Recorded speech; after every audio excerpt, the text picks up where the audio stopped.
what if the Prosperous Coach method doesn't work for me? Well, didn't really work for me either. So, The Prosperous Coach is a very famous little book by Steve Chandler and Rich Litvin about how to become a professional coach. And their method is based entirely on old fashioned face to face or phone networking.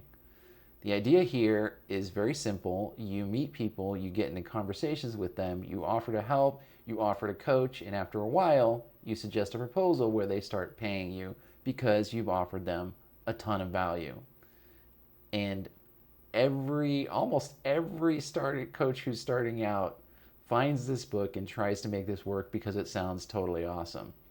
Well, I don't think it's for everybody.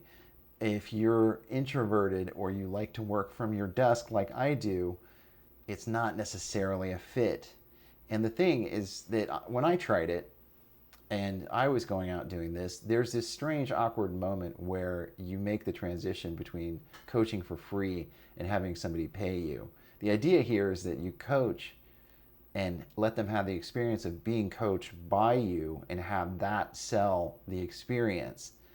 But if you're charging a lot of money, sometimes people can really lock up when you drop that bomb.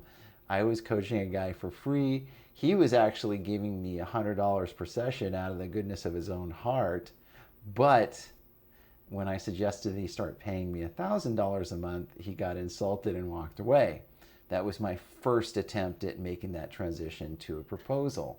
So it's a skill in and of itself. If you're doing the Prosperous Coach method, it's its own skill you have to develop. You can go through their education programs, you can join their groups, you can learn to get good at it. But you have to ask yourself, is that the way that I want to do it?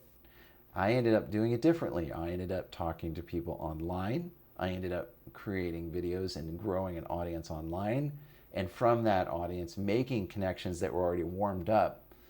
And then from those one-on-one connections, I was converting them into clients. So that is the thing, is that you're setting the expectation as to what you'll be doing from the beginning if you're engaging in a conversation with somebody. There's that real difficult period of time where you're helping and the people that you're helping don't really know what coaching is. They don't know that they want or need a coach. And that's what you're trying to work through. And then once they get to that point, they have no idea how much you want to charge. They have no idea what the ROI is going to be on that investment. They have no concept of how expensive it can be to work with certain people. So that's why the Prosperous Coach is not necessarily for everybody, but in a sense, it's worth going through the motions and learning about it and trying it out for yourself to be sure. See you next time.